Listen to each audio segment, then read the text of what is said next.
जय हिंद, वंदे मातरम। प्यारे साथियों, मैं हूं आपका दोस्त प्रिंस और आज के इस वीडियो में मैं बात करने वाला हूं एसएससी जीडी 2024 के फिजिकल और मेडिकल के बारे में। जैसा कि दोस्तों आप सभी लोग जानते ही हैं कि भाई साहब फिजिकल और मेडिकल एक साथ होने हैं। तो कैसे हुआ था मेरा दोस्तों मेडिकल और कैसे हुआ था फिजिकल, इसके बारे में मैं चर्चा करूँगा, क्योंकि मैं ऑलरेडी 2 बार फिजिकल और 2 बार मेडिकल निकाल चुका हूँ और एक बार मेरा फाइनल सिलेक्शन भी हुआ है असम राइफल में। जो लोग जानते हैं उनको पता होगा, लेकिन बहुत सारे बच्चे घर पे देख के कन्फ्यूज हो जाते हैं कि भाई आप घर पे क्यों रहते हो, आप तो ट्रेनिंग पे गए थे, कि फिर क्या हुआ, कि आप ट्रेनिंग छोड़कर भाग गया है क्या, या आपको वहाँ से भगा दिया। बहुत सारे बच्चे ऐसे ही बोलते हैं। लेकिन एक सब लोग जानते हैं, एक बात ये है कि भाई साहब जब भी कोई अपनी मर्ज़ी से कहीं जाता है तो उसको वहाँ पर जो है दिक्कतों का थोड़ा सामना करना पड़ सकता है। फर्स्ट टाइम जाता है, उसको जॉब पसंद नहीं आती है, जो भी रीज़न होते हैं, बहुत सारे रीज़न हैं, वो इस वीडियो में मैं अब थोड़ा सा छोटी सी बात आपके साथ शेयर भी करूँगा। वो ये है कि भाई साहब देखो, सबकी अपनी अलग अलग पसंद होती है। जैसे मेरी भी थी, मैं ट्रेनिंग पे गया वहाँ पर, और वहाँ पर दोस्तों हुआ क्या कि यूपी के जो स्टूडेंट थे बहुत ज़्यादा नाखुश थे, क्योंकि नागालैंड ट्रेनिंग थी, आप सभी को पता है नागालैंड में। और अच्छे पढ़ने लिखने वाले स्टूडेंट, ऐसा भी नहीं थे कि भाई साहब सब मतलब ऐसे ही थे, सबके अच्छे खासे नंबर थे, किसी के 140 प्लस, किसी के 145, इवन दोस्तों 148 150 वाले भी स्टूडेंट उसमें थे, जिन्होंने गलती से वो उनका फिलअप हो चुका था असम राइफल। ठीक है, तो इस तरीके से दोस्तों उनके नंबर आ रहे थे। तो अब बात कर लें कि वहाँ पर क्या हुआ दोस्तों। हम तो फरवरी में गए थे, वैसे मेरा दिल्ली पुलिस का फिजिकल भी था, जिसमें मैं बाहर हो गया था। फिजिकल में ही अच्छे खासे नंबर बन रहे थे, 66 नंबर थे मेरे, फिर भी दोस्तों फिजिकल से बाहर होना पड़ा। दुख था बहुत ज़्यादा कि अब एसएससी जीडी में भी नहीं गए। फिर उसके बाद जीडी ज्वाइन की, वहाँ मन नहीं लगा, क्योंकि जाना था दोस्तों का पुलिस में था, अपनी यूपी पुलिस कांस्टेबल में। एक बार पेपर भी देने आए दोस्तों, जो फरवरी में हुआ था, और फरवरी में पेपर दे के फिर हम चले गए। ठीक है, उसके बाद पेपर हुआ लीक, तो हम दोस्तों वहीं रुके। फिर पता चला 6 महीने बाद पेपर होगा, फिर तैयारी करने का मौका मिल जाएगा। तो वहाँ पर क्या हुआ दोस्तों कि हम वहाँ तो रहे। और अभी दोस्तों जब पेपर हुआ हमारा 24 तारीख को, 24 दोस्तों अगस्त को पेपर था मेरा फर्स्ट शिफ्ट में, तो वहाँ से हम कम से कम 10-15 बच्चों का जो बैच था वहाँ से आ गया, क्योंकि सबको तो एक साथ छुट्टी नहीं मिल रही थी। तो हमें दोस्तों वहाँ पर जो है अपनी मर्ज़ी से हमने वहाँ पर रिजाइन दिया, इस बात को बोल के, इस बात को सिग्नेचर करके। वहाँ पर जो हमारे अधिकारीगण थे, जो कमांडेंट थे, उनसे हमने रिक्वेस्ट की कि सर हमें वहाँ जाना है पेपर देने के लिए। लेकिन वो बोल रहे हैं अगर आपको जाना है तो आपको जाना ही पड़ेगा, फिर आपको जो है इस बैच में ट्रेनिंग करने का मौका नहीं मिलेगा। उन्होंने वहाँ से बोला कि आपको सैलरी वगैरह भी नहीं मिलेगी और आपको पैसे भी जमा करने पड़ेंगे।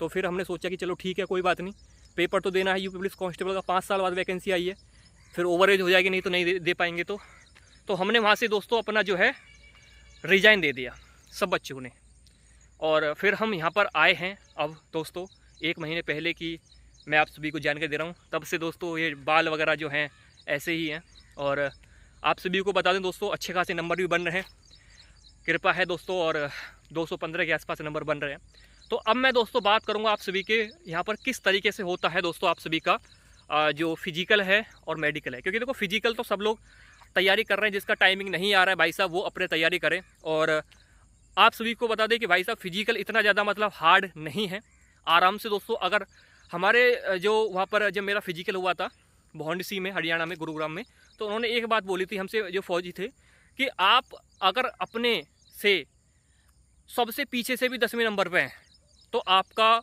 जो है रनिंग निकल गया। ये समझो 100 बच्चों का बैच है, 100 बच्चों में अगर आपसे 89 बच्चे भी आ गए हैं, 90 बच्चे भी आ गए हैं, तो आप फिजिकल निकाल लोगे। ऐसा क्यों बोला उन्होंने? उनको पता था कि एवरेज यही आता है, 90 93 94 बच्चों का एवरेज आता है। ठीक है, तो उन्होंने ये बात बोली थी कि आप आराम से फिजिकल निकाल लेंगे।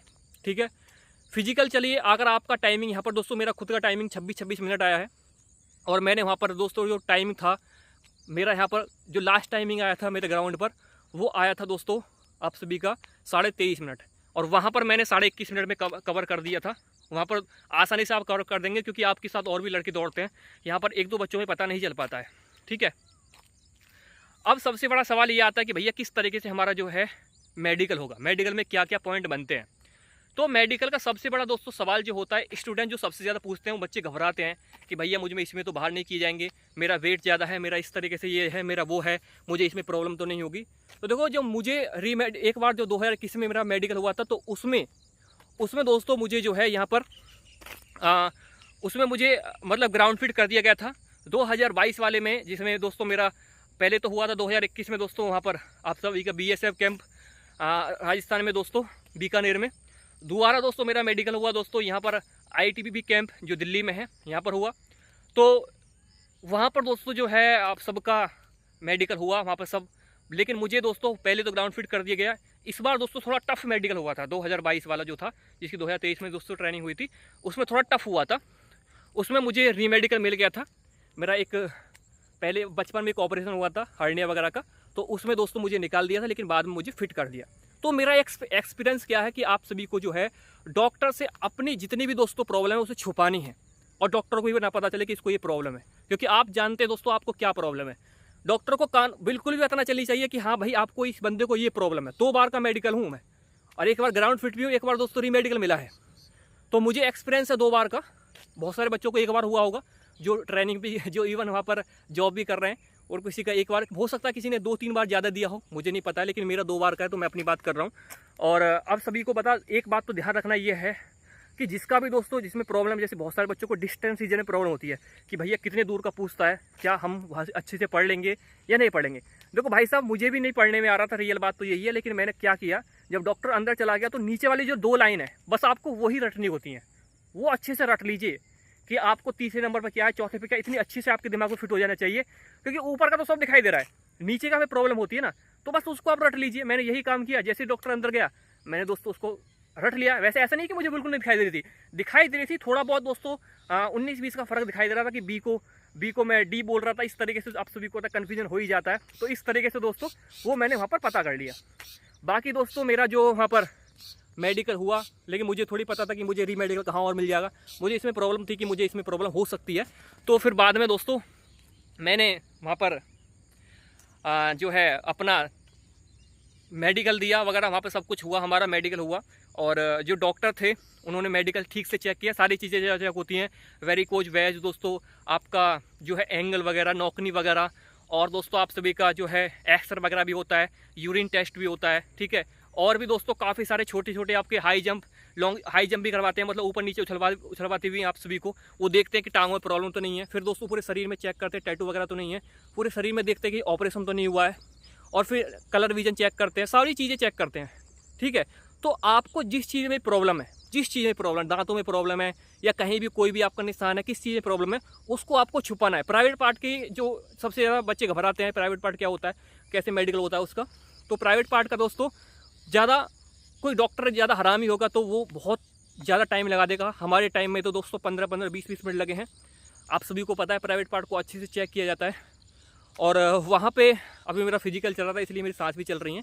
इसी रोड पे फिजिकल चल रहा था मेरा, जो पीछे रोड है इसी पे मैं फिजिकल कर रहा हूँ। और हुआ क्या दोस्तों कि वहाँ पर जो है जो डॉक्टर होते हैं वो आपका दोस्तों जो मेडिकल करते हैं वो बहुत सारे बच्चों का करते हैं, ऐसा नहीं कि आपका करेंगे। तो आपको उन चीज़ों को छुपाना है, ठीक है। एक साथ दोस्तों 10-12 लोगों का मेडिकल होता है अंदर प्राइवेट पार्ट का जो होता है। मेरे टाइम पे दोस्तों 6 लोग थे जब हमारा हो रहा था, तो सबका एक साथ चेक कर रहे थे, इसलिए ज़्यादा टाइम भी नहीं लगता। एक एक करके ज़्यादा टाइम लगाते हैं, जब एक साथ होते हैं तो उसमें ज़्यादा टाइम भी नहीं लगता है। तो आप उनसे अपनी प्रॉब्लम छुपाएं। वो बोलें ये क्या है कि सर बचपन से, ये क्या है सर बचपन से हुआ था, ये कब हुआ, ये कैसे लगी चोट, सर ऐसे ही मैं खेल रहा था बचपन में जब लग गई थी। बचपन का ज़्यादा बहाना लगाएं, समझ रहे हो कि सर ये कैसे है, ये कैसे नस निकल रही है, सर बचपन से ही है, ऐसे मत बोलना कि सर ये अभी निकली है, सर अभी हुआ था। उनसे ये चीज़ मत शेयर करें भाई, उनको छुपाएं उन चीज़ों को, ठीक है। और मेडिकल में जो बच्चे घबराते हैं कि सर होगा क्या, कैसे होगा, मेरा तो वेट ज़्यादा, मेरा वेट लॉस है, तो ऐसे लोग जो हैं बिल्कुल घबराए नहीं, क्योंकि वेट का तो मेरे हिसाब से उसमें ज़्यादा क्राइटेरिया है ही नहीं। वेट आपका फिजिकल में चेक होगा, जब आप फिजिकल करके हाइट चेस्ट नपाओगे उसमें दोस्तों आपका वेट चेक होता है। और वेट को बोलते भी हैं कि वेट आप कम कर लो, वैसे फिजिकल में वैसे कम हो जाता है वेट तो, ठीक है। जिनका ज़्यादा है फिजिकल में कम हो जाएगा, जिनका कम है उनको मैं अच्छे से बोलूँगा खाए पिए अच्छे से, आपका वेट ठीक हो जाएगा। ज़्यादा वेट वालों को निकालते भी नहीं है, मैंने वेट में तो कोई नहीं देखा। बीपी वगैरह में 1-2 निकल जाता है, ठीक है। और यूरिन टेस्ट, ब्लड टेस्ट जो आपका होता है, इसमें भी दोस्तों बहुत सारे बच्चे थोड़े से उनको रीमेडिकल मिल जाता है, ठीक है। तो आप बस अगर अंदर से हार जाएंगे, अंदर से घबरा जाएंगे, तो भाई साहब आपका रीमेडिकल पक्का होगा, क्योंकि आपकी दिल की धड़कन बढ़ेगी। घबराएं बिल्कुल नहीं, घबराएंगे तो बीपी बढ़ेगा, बीपी बढ़ेगा तो फिर आपको रीमेडिकल मिलेगा। सीधी सी बात है, एक का पॉइंट एक दूसरे से जुड़ा हुआ है, ठीक है। डिस्टेंस रीजन का मैंने आप सभी को बता ही दिया है। कलर विजन जिसको है, तो भाई कलर विजन में तो कुछ हो ही नहीं सकता है, वो तो बचपन से ही प्रॉब्लम होती है, ये तो जेनेटिक प्रॉब्लम है। मतलब मम्मी से पापा से आती है ये तो प्रॉब्लम। और बाकी दोस्तों आप सभी लोग जानते ही हैं कि जो सबसे बड़ा जो सवाल होता है स्टूडेंट का वो यही है कि सर हमें जो है दिक्कत तो नहीं होगी कुछ। तो बिल्कुल कोई दिक्कत नहीं होगी भाई, आराम से जाइए। और कोई भी प्रॉब्लम है तो आप कमेंट बॉक्स में मुझसे पूछ सकते हैं, मैं उसका पूरा सॉल्यूशन करूंगा। जो भी है मैं आप सभी को बताऊंगा कि आप इसका ये उपाय कर सकते हैं, आप इसका ये कर सकते हैं। तो बस इतना ही बोलूंगा दोस्तों, अपनी ज़िंदगी में कभी हार मत मारना। कुत्ते तो भौंकते रहेंगे चारों तरफ कि तूने ये कर दिया, तूने वो कर दिया। अपनी मर्जी का फैसला लेना कभी भी ज़िंदगी में, अपनी मर्जी का, क्योंकि आपको आपसे बेहतर कोई नहीं जानता है। जब से मैंने जॉब छोड़ी है ना, मुझे बहुत सुनने को मिल रहा है, बहुत सुनने को मिल रहा है कि पागल हो गया, ये तो चूतिया बनाता है, पागल करता है लोगों को, ऐसे करता है, वो करता है, ये करता है, ऐसे करता है, इसकी जॉब नहीं है, इसको तो ये पागल बना रहा था, घर वालों का ऐसे कर रहा था, ये कर रहा था। तो बहुत सारे लोगों की सुनी भी है मैंने। तो लाइफ में दोस्तों अगर आप इग्नोर करना सीख जाएंगे, उन लोगों का मुंह तभी बंद हो जाएगा जब आप उससे अच्छी पोस्ट पर चले जाएंगे, और आपसे बेहतर आपको कोई नहीं जानता है, समझ रहे हो। तो ऐसे ही दोस्तों मैं बहुत ज़्यादा मतलब गांव में भी बहुत सारे लोग हैं जो बोल रहे थे, पड़ोसी, आपको पता पड़ोसी ज़्यादा बोलते हैं कि ये कैसे आ गया, ट्रेनिंग से भाग गया, ट्रेनिंग छोड़कर ये आ गया, वो आ गया। लेकिन उनका मुंह उस दिन बंद हो जाएगा जिस दिन आप उससे अच्छी पोस्ट पर चले जाएंगे, जिस दिन आप वहाँ पर दूसरी पोस्ट पर चलेंगे। मेरा नंबर तो इस बार भी है, मैं तो इस बार भी ज्वाइन कर सकता हूँ, ठीक है। लेकिन मुझे उन लोगों को दिखाना नहीं है, क्योंकि भाई वो तो जानते नहीं है क्या चीज़। लेकिन आप तो जानते हैं, आपका दिल तो जानता है, आप तो अच्छे से जानते हैं कि है क्या, ठीक है। अगर अच्छे से लिखा होगा तो और अच्छे से अच्छी भी मिलेगी, ठीक है। तो बस इतना ही बोलूँगा दोस्तों कि घबराना नहीं है ज़िंदगी में। भौंकने वाले तो बहुत भौंकते हैं, लेकिन आपको अपने मन की सुननी है, अपने दिल की सुननी है, क्योंकि आपसे बेहतर आपको कोई नहीं जानता। लोग तो बोलते रहेंगे, लोगों का काम है बोलना, बस उनको इग्नोर करना है। और उस दिन उनका जवाब मिल जाएगा जिस दिन दोस्तों वो उनका जो है मुँह बदला था, और जिस दिन आप वर्दी में खड़े होंगे।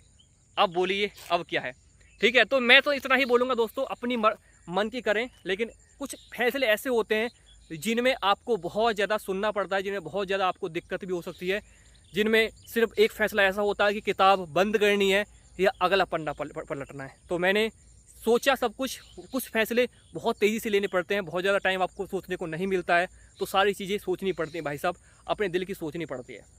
हर इंसान की हर चॉइस अलग होती है, आपकी चॉइस अलग है, मेरी चॉइस अलग है। कोई आर्मी से प्यार करता है, कोई वर्दी से प्यार करता है, कोई अपने फैमिली से प्यार करता है, कोई अपनी फैमिली के पास रहना चाहता है, किसी को अपना घर पसंद है। तो मैं अपनी फैमिली के पास रहना चाहता था, और मुझे फैमिली के पास ही बहुत टाइम गुजारना है और यहीं पर रहना है दोस्तों, इसलिए मैंने ये पुलिस को ज्वाइन किया है। देश से प्यार आज भी, और देश के लिए पहले भी दोस्तों मैंने काफ़ी देखी है, और आज भी मैं यही काम करता रहूँगा। देश के जितने भी फौजी हैं उनकी हेल्प करता रहूँगा। तो आज के इस वीडियो में इतना ही। थैंक यू, जय हिंद, वंदे मातरम।